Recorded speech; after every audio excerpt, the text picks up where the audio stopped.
2007 മഞ്ഞിൽ വിരിഞ്ഞ പൂക്കൾ എന്ന സിനിമയിൽ അഭിനയിക്കുമ്പോൾ ആ സിനിമയെയും ഞങ്ങൾ പുതുമുഖങ്ങളെയും ജനങ്ങൾ എങ്ങനെ സ്വീകരിക്കുമെന്നോ ഞങ്ങളുടെ ഭാവി എന്താകുമെന്നോ അങ്ങനെയുള്ള യാതൊരു ആകുലതയും എനിക്കില്ലായിരുന്നു.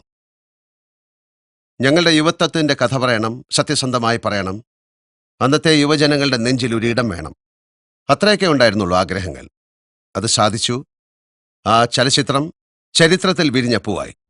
ഇന്ന് 2013. ഇന്നത്തെ യൗവനത്തിന്റെ പുത്തൻ കഥയും പുതുമുഖങ്ങളുമായി മണിയൻപിള്ള രാജുവും ജെ പള്ളാശ്ശേരിയും എം രഞ്ജിത്തും എത്തുന്നു. Black butterfly. എനിക്ക് ഉറപ്പുണ്ട് ഇവർ നിങ്ങളുടെ മനസ്സിൽ ഒരിടം കണ്ടെത്തും.